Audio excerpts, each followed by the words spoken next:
Lula comprou um barraco abandonado por um preço miserável. Ninguém queria aquele lugar. Mas quando ele entrou, ouviu um sussurro vindo das sombras. E a voz sabia seu nome. Sabia tudo sobre ele. O que ele descobriu dentro daquelas paredes não apenas mudou sua vida. Mudou a história inteira de sua cidade. Uma conspiração de 42 anos estava prestes a ser revelada. Essa é uma história de mistério, de justiça tardia, e de uma avó que voltou do passado com um propósito. Antes de você descobrir o que estava escondido dentro daquele barraco, eu tenho uma pergunta para você. De que cidade você está assistindo a essa história agora? Coloca nos comentários.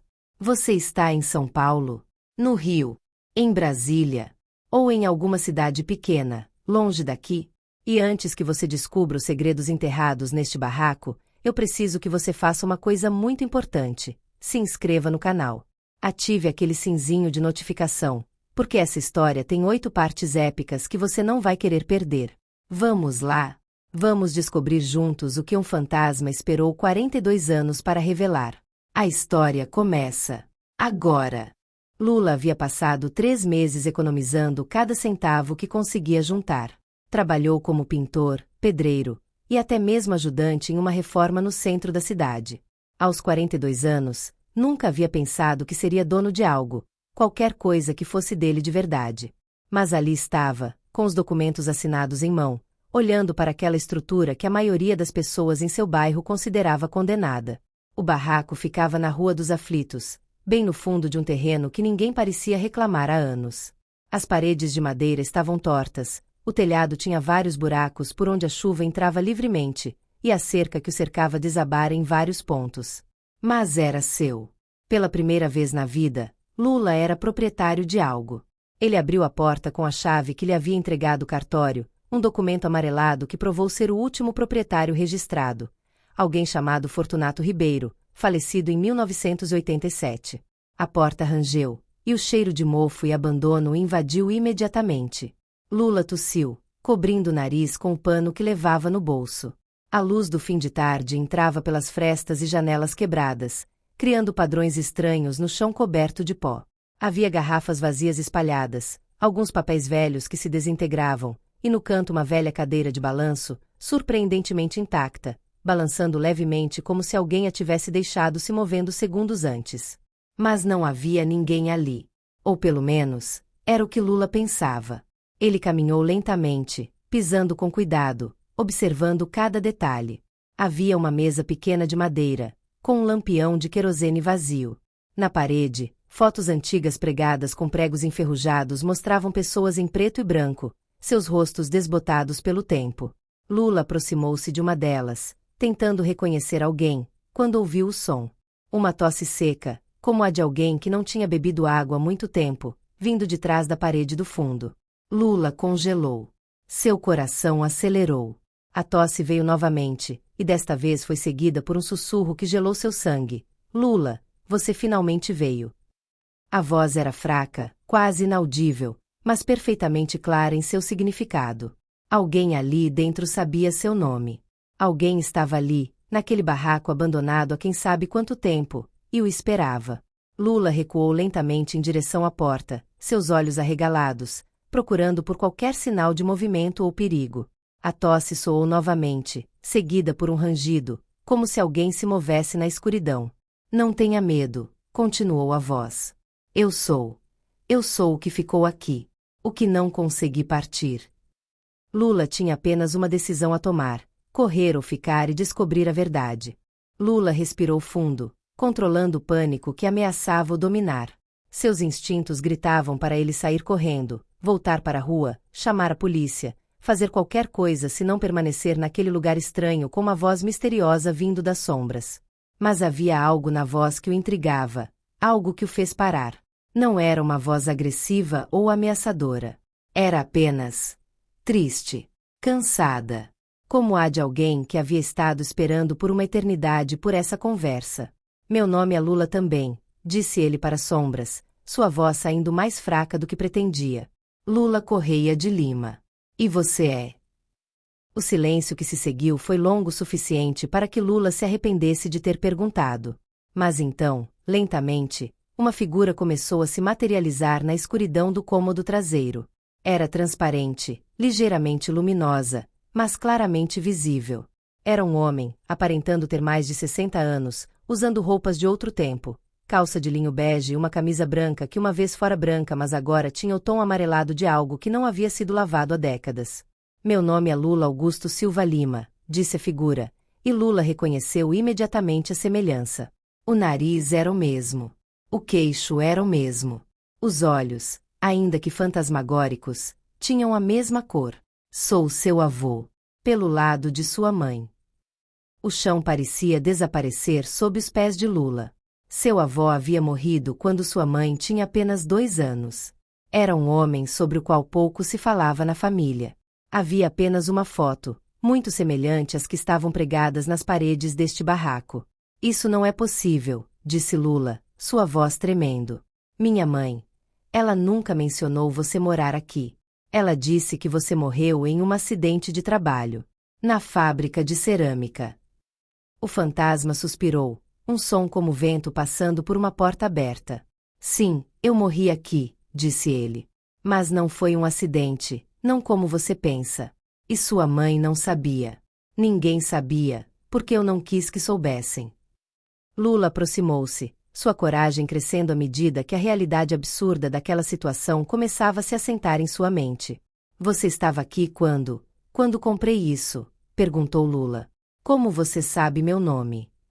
O fantasma riu, um som que era simultaneamente triste e leve. Porque estou vinculado a este lugar, rapaz. Eu vi você passar por aqui dezenas de vezes, observei você economizar, vi você voltar com diferentes homens para avaliar a propriedade. E quando você finalmente conseguiu os documentos, quando você finalmente se tornou o dono, eu senti. Eu senti porque há 42 anos, exatamente a sua idade, eu morri aqui, e há 42 anos estou esperando por você. Esperando por meu descendente. Lula sentou na velha cadeira de balanço, que balançou suavemente como se estivesse o recebendo. Suas pernas não aguentavam mais seu peso. Mas por quê? Perguntou. Por que você estava esperando por mim? Como você sabia que eu viria? O fantasma sentou-se em uma cadeira invisível, apenas alguns metros de distância. Porque na minha morte, na última momento de minha vida, eu fiz uma promessa a uma força que não compreendo completamente. Prometi que esperaria por meu sangue, por alguém que tivesse meu nome, para que pudesse revelar a verdade. A verdade que mudou tudo em nossa família. Lula Augusto começou sua história, e à medida que falava, imagens começaram a aparecer nas paredes do barraco, como um filme antigo projetado em uma tela de pó e madeira. Eram memórias, pensa Lula. Memórias do fantasma tornadas visíveis. Eu era um homem feliz uma vez, disse o fantasma, observando as imagens que ele próprio criava. Seu avô tinha uma esposa que o amava, e uma filha pequena, sua mãe. Nós não éramos ricos, mas tínhamos o suficiente. Eu trabalhava na fábrica, era um bom trabalhador, e meu patrão, um homem chamado Coronel Menezes, confiava em mim. A primeira imagem mostrava um jovem Lula Augusto, radiante, segurando uma menina pequena. Sua avó estava ao seu lado, graciosa e bela. Mas nós tínhamos um vizinho. Um homem chamado Dr. Fábio Mendes. Ele era advogado, era respeitado, e toda a comunidade o considerava um homem de bem. O que ninguém sabia era que ele era um criminoso. Ele estava envolvido em roubos de terra, em fraudes, em coisas muito piores. E ele havia cometido um erro grave. Havia roubado uma grande quantia de dinheiro do coronel, não apenas dinheiro, mas também documentos. Documentos que provavam que várias propriedades que o coronel possuía eram obtidas de forma fraudulenta. A imagem mudou. Agora mostrava 2 homens em uma sala, um deles passando documentos para o outro. Por um acaso do destino, eu vi isso, continuou o fantasma. Estava passando pela casa do Dr. Mendes quando ele estava recebendo o coronel. A porta estava aberta, e eu vi tudo. Deveria ter seguido meu caminho. Deveria ter fingido não ter visto nada. Mas eu era jovem, eu era idealista. Eu acreditava que deveria fazer a coisa correta. Lula assistia às imagens, hipnotizado. A história desdobrava-se como um drama antigo, repleto de traição e consequências. Eu falei com o coronel. Disse a ele o que havia visto. Pensei que estava fazendo a coisa correta, que o coronel seria grato, que a justiça seria feita. O fantasma fez uma pausa. Sua expressão mudou para algo mais amargo. Mas o que eu não sabia era que o coronel e o Dr. Mendes estavam trabalhando juntos. Haviam armado um esquema para que eu fosse incriminado pelos roubos. Quando denunciei, imediatamente fui preso, acusado de tentar chantagear o Dr. Mendes, de estar envolvido nos roubos. Fui condenado à prisão, claro, mas nunca cheguei a ser encarcerado oficialmente. Porque o Dr. Mendes e seus homens resolveram o assunto à sua maneira. A imagem mostrou agora uma noite escura, homens aproximando-se de uma casa. Eles vieram me buscar na noite em que eu saia do trabalho. Me levaram à força e me trouxeram para aqui, este barraco. Na época, ninguém sabia que existia. Era um lugar esquecido à beira da cidade. E aqui, nesta sala, eles me espancaram. Me espancaram até a morte, mas lentamente, querendo que sofresse. Querendo que eu entendesse o preço de denunciar homens poderosos. Lula fechou os olhos, visualizando a cena horrível. Quando eu estava morrendo, quando a vida estava me abandando, eles removeram todos os sinais de que eu tinha estado aqui. Levaram meu corpo, o enterraram em algum lugar desconhecido. E disseram à minha família que eu havia morrido em um acidente no trabalho. A história foi confirmada. Ninguém questionou. A vida seguiu. Mas eu permaneci aqui. Meu espírito permaneceu preso, vinculado a este lugar onde morri, esperando por alguém que pudesse revelar a verdade. Esperando por alguém do meu sangue que tivesse coragem de ouvir e de agir. Lula sentou-se em silêncio, processando tudo o que havia ouvido. Havia muitas perguntas em sua mente, mas uma delas ressurgiu acima de todas as outras. Por quê? Por que você está me dizendo isso agora? O que você espera que eu faça? O fantasma de Lula Augusto levantou-se, uma ação que pareceu requerer um grande esforço. Aproximou-se da janela e olhou para a Rua dos Aflitos, seus olhos fixos em algo que apenas ele poderia ver. Porque a injustiça nunca morre totalmente, rapaz. Ela continua vivendo através dos tempos, através das gerações. O coronel e o Dr. Mendes estão mortos há muito tempo, mas suas famílias prosperaram com o fruto do crime. Sua corrupção se perpetuou. As propriedades roubadas nunca foram devolvidas. Os documentos que revelavam suas fraudes desapareceram. E todas essas pessoas que se beneficiaram do mal que fazem continuam vivendo como se fossem virtuosas. O fantasma virou-se para Lula, seus olhos, ainda que incorporais, queimavam de uma determinação antiga. Mas há algo que você não sabe. Quando eu estava morrendo, quando tudo estava escuro e frio, uma mulher apareceu para mim. Ela era como um anjo, ou talvez fosse algo mais. Ela disse que meu sofrimento não seria em vão. Que, em 42 anos, meu sangue retornaria a este lugar, e que essa pessoa teria o poder de revelar a verdade. Que havia documentos, você vê, que eu tinha guardado aqui no barraco. Documentos que copiei secretamente antes de minha morte. Documentos que provavam tudo. E se esses documentos fossem encontrados e revelados, poderiam mudar tudo. Lula sentiu um arrepio percorrer sua coluna. Documentos. Aqui. Onde? O fantasma apontou para o chão, especificamente para uma tábua de madeira que estava ligeiramente levantada no canto traseiro do barraco. Debaixo dali. Eu os coloquei em um cilindro de metal, vedado com cera. Conservei-os como pude, durante todos esses anos. Eles permaneceram ali, esperando por você, esperando pelo momento certo. Lula aproximou-se do local indicado, ajoelhou-se e começou a tentar remover as tábuas velhas. A madeira estava podre, mas resistiu, e levou vários minutos até conseguir criar uma abertura grande o suficiente.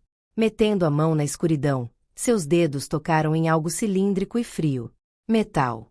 Lula puxou, e um cilindro de cobre antigo surgiu da escuridão, coberto de terra e oxidação. Abra, insistiu o fantasma. Lula usou uma pedra para quebrar o lacre de cera que selava a parte de cima. Dentro, havia documentos, não muitos, mas suficientes. Papéis antigos, amarelados, contendo cópias de registros, assinaturas, nomes e datas. Lula leu um deles, sua respiração acelerando à medida que compreendia o que estava vendo. Eram transferências de propriedades fraudulentas, nomes de pessoas envolvidas, locais exatos onde dinheiro havia sido desviado. Era uma prova irrefutável de corrupção em larga escala. Isso é uma bomba, sussurrou Lula. Se isso vir à luz. O fantasma sorriu, um sorriso triste mas satisfeito. Sim. Isso é capaz de revelar décadas de crimes. Pode expor famílias inteiras que construíram suas fortunas sobre o sangue de homens inocentes como eu. Isso pode trazer justiça, ainda que tardia. Isso é por isso que você estava destinado a vir aqui, Lula. Você é o instrumento através do qual a verdade finalmente será revelada. Os dias que se seguiram foram caóticos para Lula. Ele não contou a ninguém sobre o fantasma. Quem o acreditaria? Mas ficou obcecado com os documentos. Começou a pesquisar os nomes mencionados, os endereços, as datas. Muitos dos personagens envolvidos na fraude estavam mortos, é claro, mas suas famílias permaneciam, algumas ainda muito proeminentes na cidade. Havia advogados, juízes, políticos, empresários, todos com nomes respeitados. Todos com reputações construídas sobre alicerces de corrupção. Lula começou a frequentar a biblioteca municipal, usando os computadores para pesquisar, rastreando linhagens familiares, comparando nomes com as propriedades que agora eram registradas como pertencentes a pessoas diferentes. Uma noite, enquanto estava imerso em suas pesquisas, seu telefone tocou. Era sua mãe. Lula, onde você está? Não te vejo há semanas.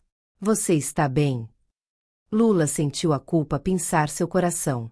Havia de fato negligenciado sua mãe, absorvido por essa obsessão. Mãe, eu tenho algo para lhe contar. Algo sobre seu pai. Houve um silêncio longo na linha. Seu pai. Lula Augusto.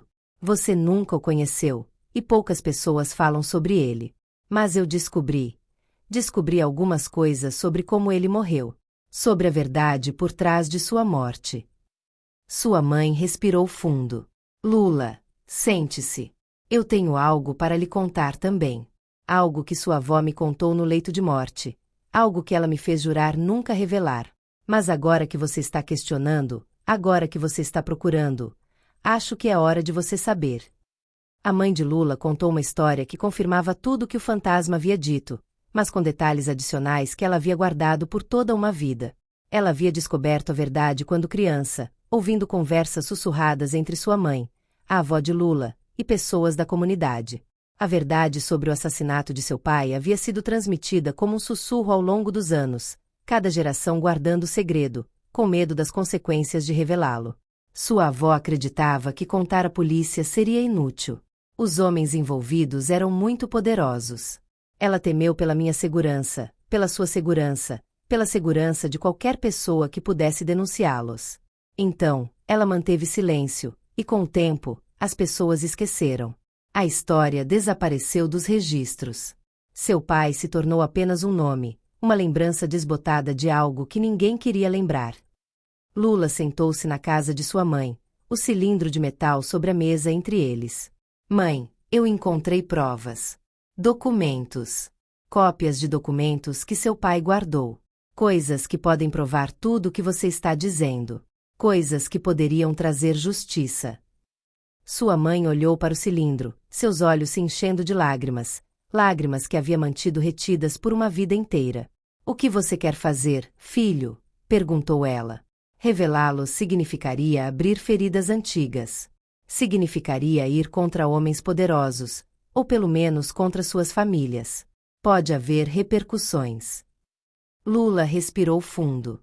Ele pensou no fantasma, no avô que havia esperado 42 anos por esse momento. Acho que temos uma responsabilidade, disse ele. Uma responsabilidade com a verdade. Uma responsabilidade com meu avô, e com todas as outras vítimas de homens como o Coronel e o Dr. Mendes. Não podemos permitir que isso continue sendo um segredo. Com os documentos em mãos e a bênção de sua mãe, Lula procurou ajuda. Não sabia exatamente em quem confiar, mas sabia que precisava de alguém com influência, alguém que não pudesse ser facilmente comprado ou intimidado. Lula encontrou-se com uma professora de história da universidade local chamada doutora Carla Mendonça, que tinha uma reputação de ser uma pesquisadora diligente e uma defensora apaixonada da verdade histórica. Quando Lula contou a ela sobre os documentos e a história de seu avô, omitindo, obviamente, a parte sobre o fantasma, a professora ficou imediatamente interessada. Isso é incrível, disse ela, examinando os documentos com cuidado através de uma lupa. Absolutamente incrível. Estes documentos, se autenticados, poderiam reescrever partes significativas da história local. Você compreende as implicações? Você está falando sobre fraude generalizada, assassinato, uma conspiração que se estendia através das instituições da cidade inteira. Lula assentiu. Eu compreendo. E eu quero que a verdade seja revelada. Mas preciso de sua ajuda. Eu preciso de alguém que possa autenticar esses documentos, que possa garantir que eles sejam levados a sério. Doutora Carla colocou-se ao seu lado, transformando o interesse em ação. Ela tinha contatos em universidades em outras cidades, contatos no Arquivo Histórico Estadual, e mais importante, ela tinha credibilidade acadêmica. Iniciou um projeto de pesquisa formal, documentando a história de Lula Augusto Silva Lima e compilando toda a informação disponível sobre as fraudes que o haviam condenado. Ela rastreou registros de propriedades, registros de imposto, nomeações judiciais de épocas passadas. Conforme o trabalho progrediu, outras peças começaram a se encaixar. Eles descobriram que muitas das propriedades fraudulentas mencionadas nos documentos ainda estavam na posse de seus descendentes, homens e mulheres que não sabiam que suas riquezas eram construídas sobre crimes. Alguns eram políticos locais, alguns eram empresários, alguns eram membros influentes da sociedade local. A situação se tornava cada vez mais complexa, e ao mesmo tempo, cada vez mais clara. Um dia, doutora Carla chamou Lula a seu escritório. Eu fiz contato com um jornalista investigativo de uma grande revista nacional, disse ela. Alguém em quem posso confiar. Ele quer ouvir sua história. Quer examinar os documentos. Se ele decidir prosseguir, isso será publicado em uma revista respeitada. Isso vai para além de nossas universidades, Lula. Isso vai para o país todo. Lula sentiu o peso dessa responsabilidade. Uma vez que a história fosse publicada, não haveria volta. As famílias envolvidas conheceriam seus nomes, suas faces. Poderiam haver consequências. Mas ele pensou novamente no fantasma, na promessa que havia sido feita 42 anos atrás, no sacrifício que seu avô havia feito na esperança de que um dia, a verdade fosse revelada. E ele concordou.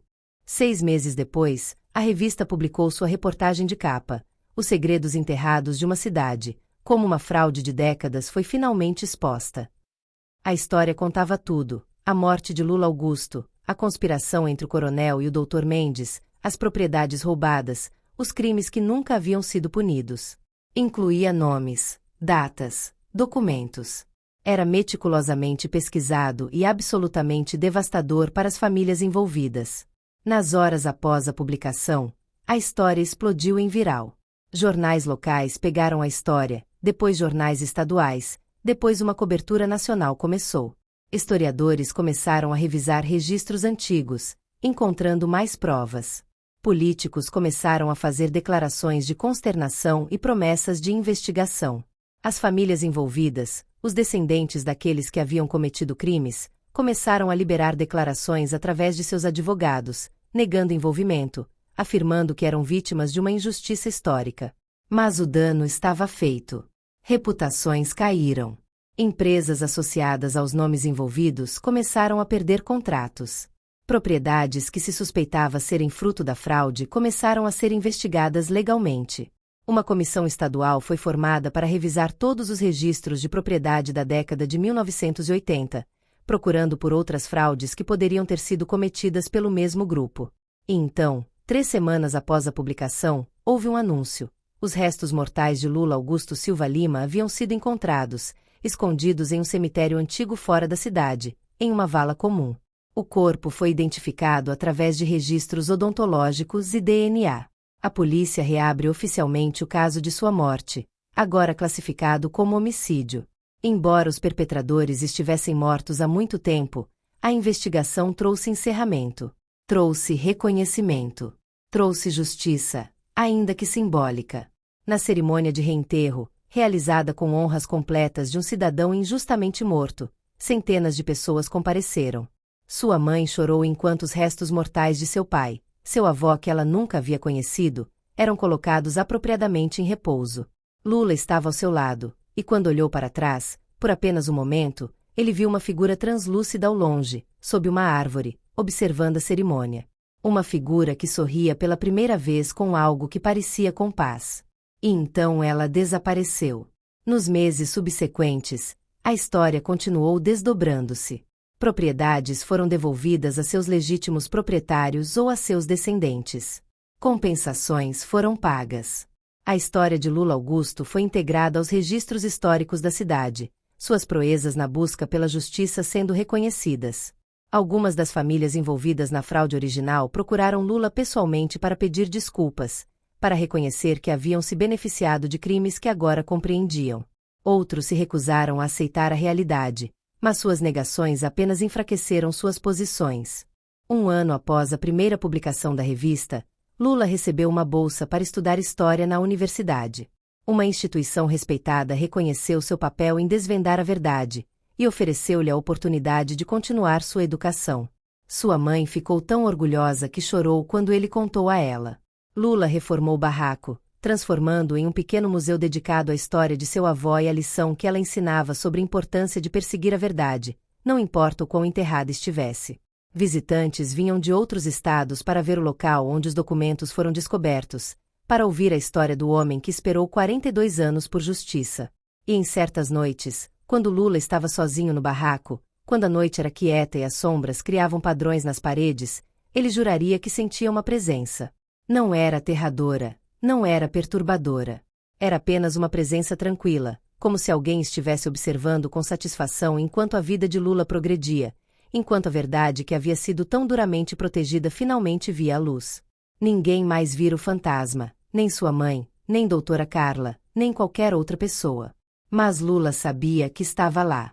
Na noite anterior ao dia em que Lula se formaria na universidade com seu diploma em História, com uma dissertação completa sobre seu avô e o impacto da corrupção institucional, ele sentou-se no barraco.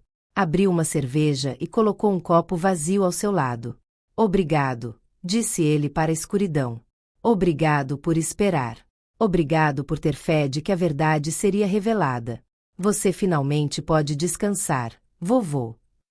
Houve um breve gosto de brisa que não veio por nenhuma janela, e Lula soube, no fundo de seu ser, que seu avô havia ouvido. Que ele estava em paz. A história de Lula não era apenas sobre a resolução de um mistério ou a exposição de crimes antigos. Era sobre a redenção de uma família que tinha carregado um segredo pesado por gerações. Era sobre a importância de escutar os sussurros do passado, de honrar os que foram injustamente esquecidos, e de ter a coragem de levantar a voz quando a injustiça é descoberta. E era sobre a peculiar conexão entre avô e neto, conectados através do tempo e do espaço, unidos na busca por verdade e justiça. O barraco abandonado havia se tornado sagrado, um monumento à memória, um testamento ao poder de perseverança, e um lembrete perpétuo de que a verdade, por mais enterrada que esteja, sempre encontra um caminho para a luz.